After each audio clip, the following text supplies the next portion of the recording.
The number is 7. 7 phrases spoken in the quietest moments of your own heart that have closed more spiritual doors than any outward sin ever could. The first one is the one you have whispered most often when life turned against you. When the diagnosis came, when the marriage broke, when the money ran out, and you looked up at an unresponsive sky and said the 2 words that sound like honest grief but are actually something far more dangerous. Why me? In 2023, the Pew Research Center found that 44% of American adults pray at least weekly, and 28% pray every single day. So here is what that means for you. You pray. You have stood in the kitchen with the dishes in the sink and talked to a God you could not see, and in that raw honesty, you have used this phrase without a second thought. You meant it as surrender. You meant it as pain. And that is exactly why it is dangerous. Because hidden inside the question is an accusation. It is not the cry of a child running to a father. It is the demand of a judge reviewing a case against the Almighty. When you say, "Why me?" you are not asking for understanding. You are putting the sovereignty of God on trial, and you are appointing yourself the prosecutor, the jury, and the judge all at once. Psalm 13 opens with the cry, "How long, O Lord, will you forget me forever?" That is lament, and lament is holy. But lament turns to rot when it curdles into self-focused interrogation. In 2003, a study published in Cognitive Therapy and Research separated rumination into 2 streams, brooding and reflection, and found that brooding, the kind that circles the same wound without seeking God, was the one most strongly linked to depression. The psalmist asks how long. The doubter asks why me. One reaches upward. The other turns inward. Listen carefully, because this is the pattern that will follow us through all 7 phrases tonight. The danger is never the words themselves. The danger is the posture behind them, the silent orientation of a heart that has stopped trusting and started negotiating, or blaming, or hiding, or performing. And the 3rd, 4th, 5th, 6th, and 7th phrases each carry their own specific trap that you have probably sprung without ever knowing it was there. Stay with me, because this is where the warning starts to cut close. The 2nd phrase is the one you have heard shouted in movie scenes and whispered in hospital waiting rooms.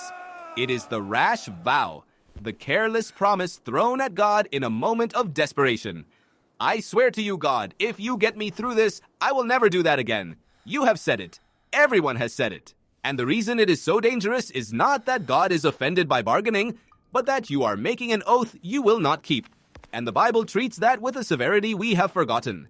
The danger is in the posture, and the 2nd phrase proves it. Your mouth can make a vow while your heart is still negotiating. Subscribe to stay with the rest of these 7 phrases, because the traps only tighten from here. Then go to the comments and write the one rash promise you have made in a desperate moment. Just the phrase, no explanation needed. Naming it is the first clean boundary. Ecclesiastes chapter 5 verses 4 and 5 warns that when you make a vow to God, you should not delay in fulfilling it, because he has no pleasure in fools. It is better not to vow than to vow and not pay. The same video that lists this warning, the teaching that traces these 7 phrases, places rash vows second, directly after why me, because they are 2 sides of the same coin. Both of them put your will at the center of the universe. Both of them treat God as a vending machine that owes you a result if you press the right buttons. But here is what the video does not show you, and what the teaching often misses in its urgency. The prohibition is not about the words. It is about the character you are forming with them. When you learn to pray without bargaining, you learn to trust without conditions. And that is the difference between a faith that crumbles under pressure and a faith that stands. But the 3rd phrase is the one that sounds the most humble of all, and that is precisely the trap. I am not worthy. You have said it in communion lines. You have said it before you approached the altar. You have said it when someone asked you to pray aloud, and you shrank back into the pew because you felt like a fraud. And it feels like virtue. It feels like the opposite of pride. But the spiritual teachers who assembled this warning list include it for a reason that will surprise you, and the scripture they use to correct it might change how you pray forever. There is a centurion in Matthew chapter 8 verse 8, a Roman officer, a man of violence and authority, who said to Jesus, "I am not worthy to have you come under my roof." And Jesus did not rebuke him. Jesus marveled at his faith. So the phrase itself is not forbidden, and anyone who tells you otherwise is adding a burden the scriptures never placed on you. The problem is not the words. The problem is what unworthiness becomes in your mouth over time. When I am not worthy becomes a permanent identity instead of a moment of honest humility, it becomes a wall you hide behind. It becomes an excuse to stay far from God rather than draw near. It becomes a way of refusing the grace that God is trying to hand you. The centurion said the words and still believed Jesus could heal from a distance. He said the words and still asked. He said the words and still expected mercy. You have probably said the words and then turned away. That is the difference. And that is where the teaching starts to turn from warning to liberation, if you will let it. Because here is what this really means. The boundary is not against humility. The boundary is against using humility as a disguise for unbelief.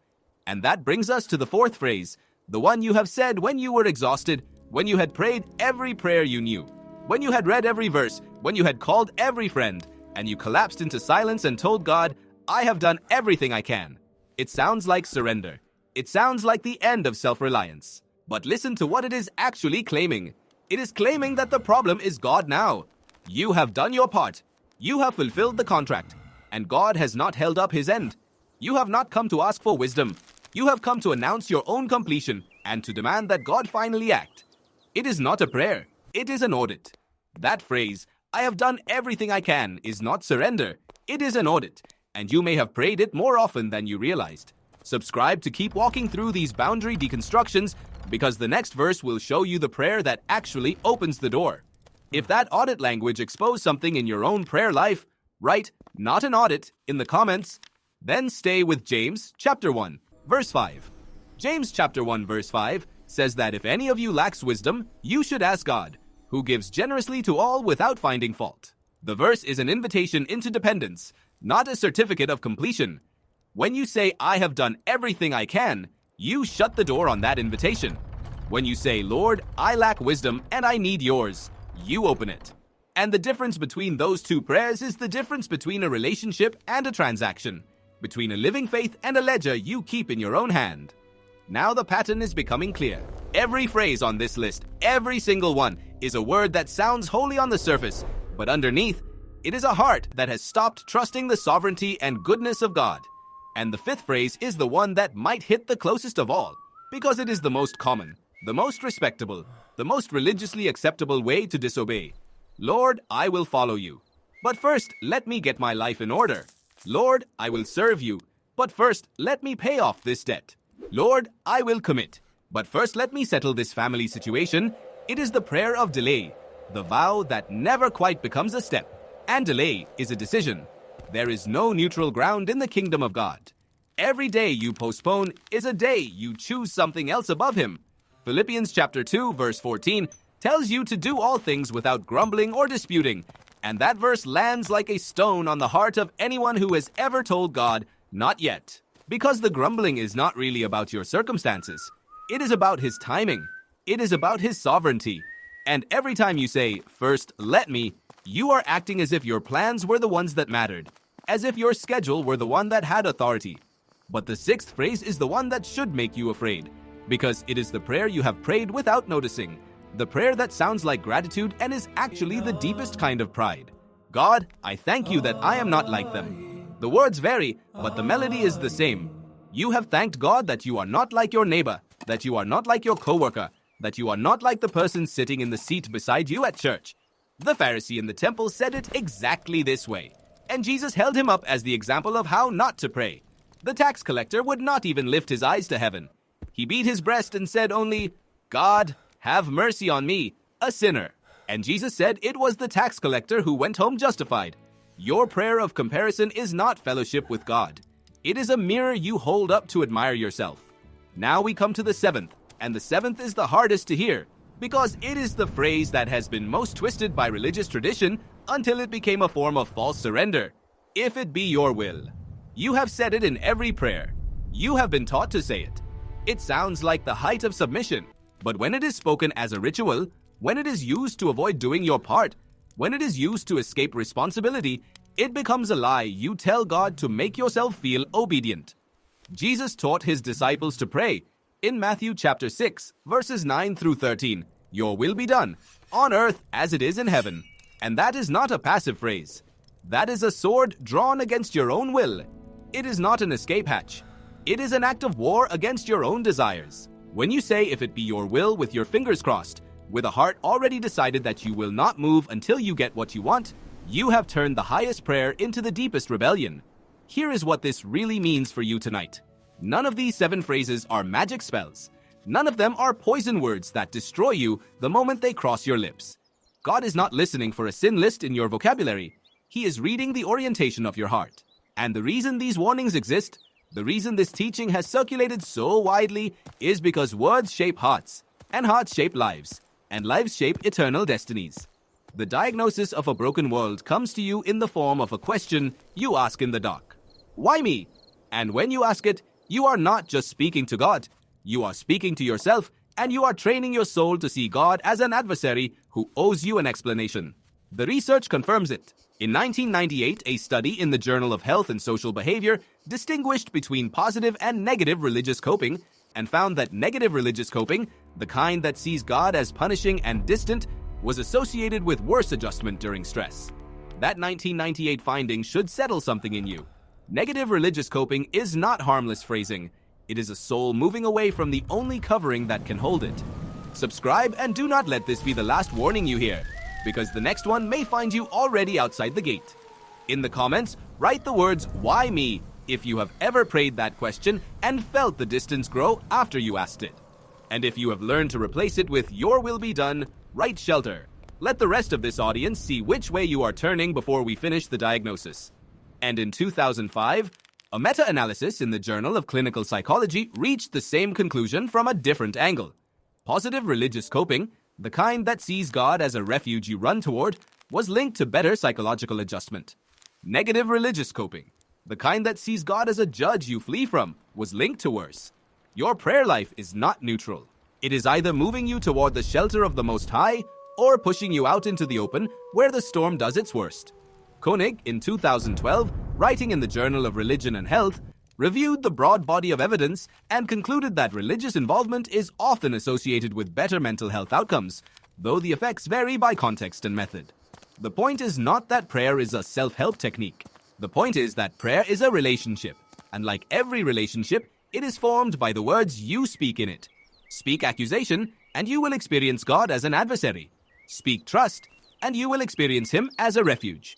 So what do you do with this warning? You do not stop praying honestly. God can handle your honesty. Psalm 13 is in the Bible, and it is full of the rawest complaint you could imagine. How long, O Lord, will you forget me forever?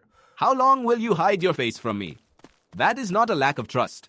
That is a child crying out to a father who is not silent, who is not absent, who is simply waiting for the child to come all the way home. The distinction is not between honest prayer and dishonest prayer. The distinction is between prayer that reaches upward and prayer that turns inward. Between prayer that seeks God and prayer that accuses God. Between prayer that surrenders and prayer that performs surrender while keeping a tight grip on the throne. And that is the thread I am going to leave open for you, because it is the thread that matters most. You cannot master this in one sitting. You will say these phrases again, probably tonight, without even noticing. But tomorrow, when the pressure comes and the old words rise to your lips, you will remember this warning, and you will have a choice. You can let the words carry your heart into accusation, or you can stop, take a breath, and turn the question upward instead of inward. You can say, "Lord, I do not understand, but I trust you." You can say, "Lord, I lack wisdom, give me yours." You can say, "Your will be done," and mean it with your whole being, not as a phrase of defeat, but as a declaration of war against your own will. And that is the prayer that changes everything.